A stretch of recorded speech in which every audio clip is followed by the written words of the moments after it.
Livro de Manuel Filomeno de Miranda, No Rumo do Mundo de Regeneração, escrito pelo médium Divaldo Franco. O amor, sem dúvida, é o melhor instrumento para facilitar a autodescoberta, o encontro com o si mesmo, ajudar na aventura grandiosa de conquistar o infinito e plenificar-se. Capítulo 10. O amor não cessa. No dia seguinte, quando nos reunimos sob a copa de uma velha árvore que esplendia de verdor e a temperatura do amanhecer estava amena, acompanhamos o início dos labores na comunidade espírita. Durante toda a noite, a movimentação fazia-se expressiva em razão do atendimento de espíritos vinculados ao programa de socorro e de iluminação de consciência da respeitável instituição terrestre. Era também um posto de repouso para grupos espirituais que operavam na cidade e ali possuíam os recursos de refazimento com aparelhagens especiais para a comunicação direta com as organizações do mais alto.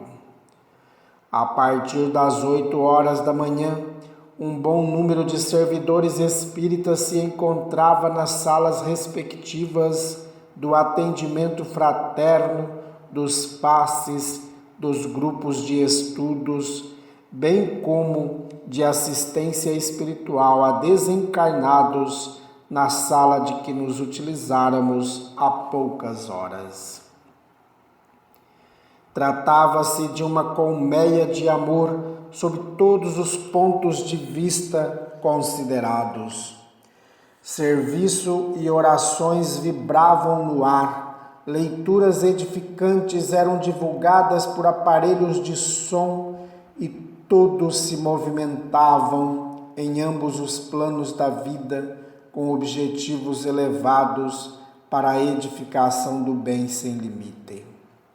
Utilizando-me de um momento silencioso de reflexões, antes de iniciarmos a atividade que nos dizia respeito, interroguei o amigo Gracindo, que se confraternizava conosco e demonstrava um bom humor contagiante. Fiquei surpreendido, iniciei o diálogo, com o carinho que a médium Malvina recebeu de todos os membros da nossa caravana, mas também dos diretores espirituais da instituição. Vendo-a frágil, agigantou-se durante o fenômeno mediúnico e, apesar das dores que a martirizam, a mediunidade esplendeu em grandeza durante as comunicações de que foram instrumento, especialmente naquela que envolvia o amigo IBN. O diretor sorriu generosamente e explicou. Nossa querida irmã foi preparada muito antes da reencarnação para o ministério que vem exercendo com a fidelidade possível. Quando a obra foi planejada, por volta de 1830, em nossa comunidade residencial, ela foi destacada para ser a médium encarregada de todo o planejamento e, por um longo tempo, da estruturação no plano material. Não é a primeira vez que exerce a mediunidade, sendo que, desta vez, profundamente vinculada ao Evangelho de Jesus, para o serviço da caridade e da construção do reino de Deus nos corações de todos nós. A vivência anterior na mediunidade foi uma espécie de adestramento para experienciar nos dois planos da vida naturalidade adquirindo resistências para as lutas de edificação. Disciplinada pelos mentores espirituais, foram-lhe traçados os roteiros que deveria percorrer para serem bem executados os programas superiores. Ela própria elegeu a forma feminina por considerar a mediunidade uma delicada expressão de maternidade temporária e rápida, quando ocorrem os fenômenos de incorporação ou de psicografia, acolhendo os desconhecidos com ternura e mantendo uma alta sensibilidade em razão dos hormônios que tipificam a organização somática da mulher. Desde cedo, no corpo físico, passou a ver e ouvir, assim como a ser instrumento de espíritos, especialmente os zombeteiros, embora a proteção dos mentores. A misericórdia divina sempre a protegeu do mal, facultando que tivesse uma infância católica muito acentuada, treinando a mente e o coração na doce mensagem de Jesus e de alguns santos que a fascinavam. Depois de muitos incidentes e quase obsessão, aprendeu a dedicar-se à mediunidade, sendo dócil às orientações dos espíritos. Isso lhe permitiu conviver com alguns médiuns, adquirindo experiências no comportamento, entendendo as ciladas e desafios propostos por adversários do passado e inimigos do bem, que se compraziam em fazê-la sofrer com o objetivo de perturbar-lhe a tarefa e anulá-la nos objetivos para os quais renascera. Silenciou, pois, que nesse momento, com alguma dificuldade de caminhar, a servidora de Jesus passou em direção à sua sala de atendimentos. O benfeitor sorriu compassivo e continuou com gentileza. A faculdade mediúnica é um tesouro que os ladrões espirituais desejam roubar, de modo que fique ao abandono e se torne instrumento de desequilíbrio humano e social. Por outro lado, nunca lhe faltaram amigos de ambas as esferas, auxiliando-a a defender-se e a perseverar com ânimo e alegria de servir. Quando os médiuns sinceros compreenderem o significado da mediunidade como ponte entre os dois lados da existência, muito mais fácil ser-lhes-á o trânsito, porque a sua movimentação estará sempre assegurada pelos valores da sua vida moral e de seus exemplos de abnegação e de caridade. Podemos asseverar que os seus guias espirituais investiram 120 anos para estarem ao seu lado até o momento de concluído o ministério. Muitos companheiros no movimento espírita ainda não compreenderam qual é a função da mediunidade e o calvário que está reservado aos seus servidores em razão do seu passado moral e depois pela elevada razão de servirem de pontes aos benfeitores da humanidade no seu programa de amor e paz entre os seres humanos. No começo dos fenômenos organizados, os médiuns eram acusados de enfermos mentais, charlatães e narcisistas, com algumas razões, entre outras, o desconhecimento da doutrina espírita, que possui as recomendações saudáveis para o seu exercício correto. Mais tarde, em face do respeito com que viveram muitos servidores da mediunidade com Jesus, foram e continuam sendo combatidos pelos companheiros, inspirados pelos inimigos da causa do Senhor e por sentimentos inferiores, outros comuns a todos nós. Mas aquele que perseverar até o fim, como ensinou o Mestre, terá conseguido o êxito. Nesses dias, a necessidade da vivência mediúnica à luz sublime do Espiritismo é urgente, mas as distrações e licenças morais têm sido portas abertas na direção do abismo da indisciplina e do fracasso. Confiamos, porém, em Jesus e naqueles que o amam com dedicação e compreendem o compromisso firmado, dedicando-se-lhe em caráter de doação sincera. Havendo-se calado, eu tive ensejo de perguntar-lhe: vejo-a enferma e cansada. Não seria justo que se poupasse um pouco? Sim, respondeu afável. Porém, o mérito se adquire através do esforço que se envida para cumprir com os deveres, mesmo que com os joelhos desconjuntados, como afirmou o apóstolo das gentes. Olhe-a com mais cuidado, solicitou.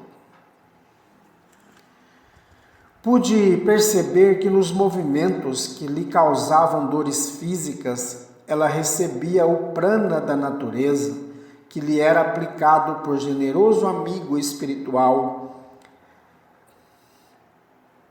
que a acompanhava aos outros deveres. As lágrimas vieram-me aos olhos. Em nossa esfera, várias vezes escutei referências carinhosas à nobre irmã, comentários esses de gratidão e afeto de beneficiários do seu amor. Era-me uma bênção encontrar e conviver com uma verdadeira cristã, à semelhança daqueles seguidores fiéis de Jesus desde a primeira hora. Naquele corpo frágil que se dobrava ao peso das provações vencidas, estava uma heroína que parecia não se ajustar aos padrões de beleza para a performance dos tipos atuais, que chamam a atenção pela aparência e comovem pela maneira de comportar-se nos padrões da modernidade. O amigo acrescentou, encerrando o tema: ela está assinalada pelos odientes inimigos do Senhor para sofrer perseguição cruéis até a hora final. Ela tem conhecimento, mas não parece preocupada. Algo que a embaraça é a fama, essa grande inimiga da humildade, porquanto, conhecida pela fidelidade mediúnica, é consultada para banalidades, elogiada de maneira desagradável, quando preferiria ser ignorada, porém fiel ao compromisso assumido na espiritualidade. Chegando ao hospital, tivemos a atenção voltada para a enfermeira de quando chegamos, a qual atendeu uma paciente que estava sendo maltratada e logrou resolver-lhe a problemática, não apenas a auxiliando, como também a encaminhando para o de que necessitava. A beneficiária ficara-lhe infinitamente reconhecida e logo que melhorou a saúde, buscou-a a fim de agradecer-lhe, o que a felicitou e constrangeu ao mesmo tempo, porque nada fizera além do dever que lhe cabia. Vive-se uma hora na qual a sociedade surpreende-se com a gentileza, a bondade, a demonstração de reconhecimento. De tal forma, o indivíduo humano tem se brutalizado que aquilo que é normal, digno de ser vivenciado, causa espanto e mesmo surpresa. Acostumou-se tanto aos maus tratos que o dever parece uma grande virtude em desaparecimento. A paciente era um espírito nobre em prova redentora, como muitos outros surpreendidos pela pandemia. Esse inestimável recurso de que a divindade se utiliza a fim de chamar a atenção das criaturas humanas em sua pequenez ante a grandeza da criação tem sido um instrumento de reequilíbrio para facilitar o entendimento das leis soberanas, trabalhando em benefício da evolução do ser. A transitoriedade do corpo tem que ceder ante a fatalidade mortal, por cujo mecanismo se atinge o ápice da plenitude. O desprezo dos valores ético-morais em benefício da corrupção interior através dos vícios e mecanismo dos duvidosos prazeres engendrou a proliferação do vírus que geram as enfermidades diante das quais se dobram as mais perversas convicções incapazes de eliminá-los. Nas mentes viciosas e carregadas de culpa encontram-se as energias mantenedoras dos elementos vitais que destroem ou transformam as construções orgânicas. O amor, sem dúvida, é o melhor instrumento para facilitar a autodescoberta, o encontro com o si mesmo, ajudar na aventura grandiosa de conquistar o infinito e planificar-se.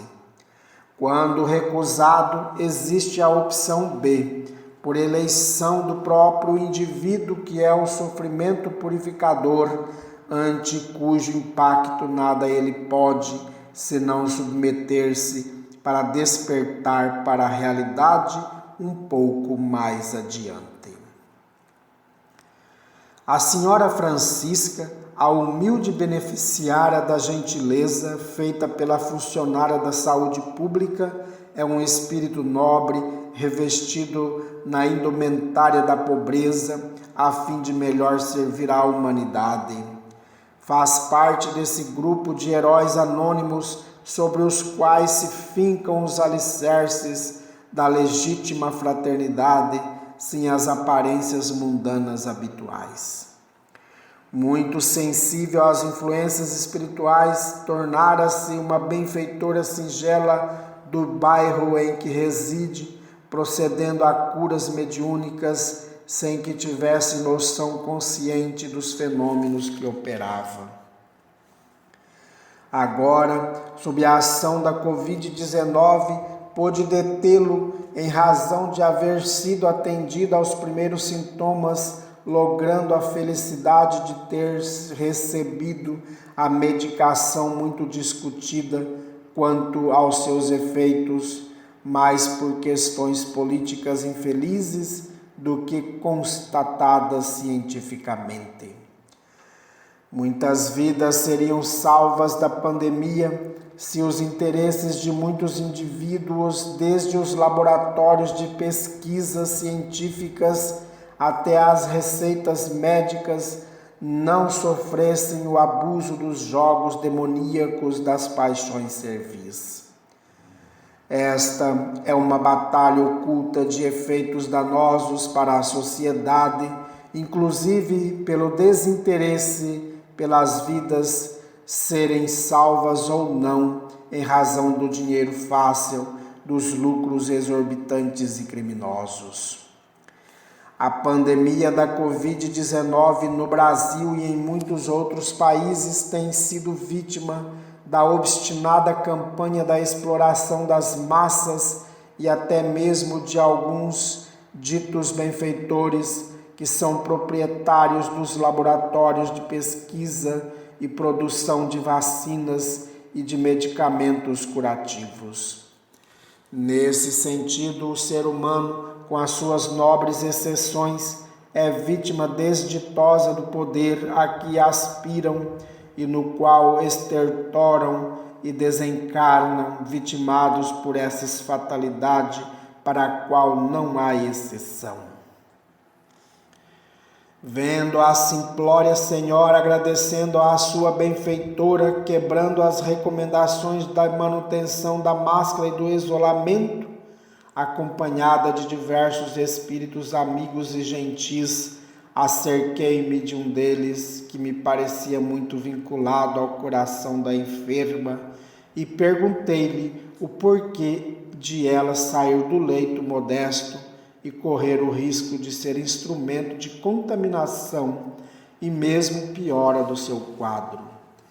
Ele respondeu-me gentilmente: embora a aparente melhora que lhe observa, ela é cardíaca e o ignora. Deverá desencarnar em poucos dias, sendo vítima de agravamento do seu estado de um para outro momento, por complicação no órgão com problema. Ela percebeu que algo vai acontecer-lhe e veio despedir-se, sem o dizer, da moça bondosa, neste momento, com problema afetivo muito grande, ao lado da desencarnação do pai e do irmão, o que a vem desequilibrando emocionalmente. O seu sentimento de gratidão, expresso nesse contato, tem objetivos futuros após a sua desencarnação: auxiliar a enfermeira na prática da caridade, tendo-a como inspiradora. Tudo está ocorrendo de maneira inconsciente, mas que nos é do conhecimento e a inspiramos na decisão. O seu gesto terá um grande efeito na moça que, uma ou outra vez, tem pensado em suicídio pela solidão que experimenta, vítima também da perseguição de cruéis adversários do passado, alguns dos quais foram atendidos recentemente. Ela ficará tão impregnada desse amor singelo que nos facilitará ajudá-la e preparar-lhe campo para ações futuras. Sorrindo, ele concluiu: nada se perde neste mundo de meu Deus, conforme uma forma popular de expressar a sabedoria do Pai. Observei que a jovem conversava animadamente com a paciente, mantendo uma regular distância e agradecendo com emoção maior do que o fato impunha. Era compreensível, porque naquele momento ela encontrava alguém que a valorizava, superando o impacto do abandono de que fora vítima pelo afeto a que se vinculava.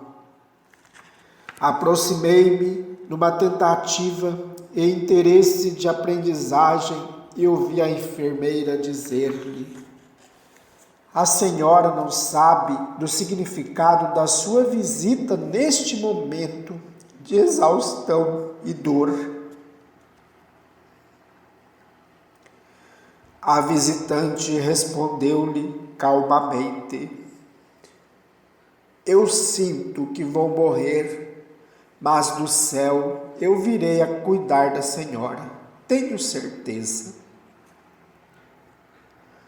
A jovem tentou dissuadi-la com palavras amigas e despediu-se bastante comovida.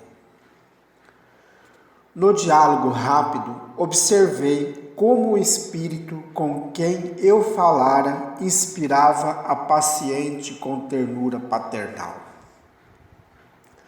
Por sua vez, notei que o seu genitor, que houvera desencarnado fazia poucas semanas, encontrava-se enleado dos fluidos da perturbação, pedindo socorro à filha, que que, não sabendo de que se tratava, experimentava uma significativa angústia. Atribuía esse estado ao drama pessoal que a martirizava. Em realidade, eram várias condições conjuntas que se somavam, afligindo-a e roubando-lhe as forças. Quando a senhora Francisca saiu, a jovem buscou a sombra de velha mangueira no jardim, necessitando do ar puro da natureza, e sentou-se num banco de mármore que a circundava. Recordou-se do genitor nos seus momentos finais e começou a orar, rogando a proteção divina. O nosso Cláudio, que comigo acompanhava a cena, acercou-se carinhosamente e pôs-se a aplicar-lhe passes longitudinais, culminando por retirar o pai em perturbação, e solicitou a 2 auxiliares que estavam em nosso grupo que o conduzissem ao lugar de recolhimento. A prece é sempre um recurso precioso para ser utilizado em qualquer situação, porque ninguém, estando a sós, aquele que ora facilita a comunhão com a transcendência, proporcionando aos bons espíritos ajudá-lo e afastando os maus que sempre são beneficiados pelas vibrações que emanam da prece. Tudo é vinculação do amor nas suas múltiplas manifestações.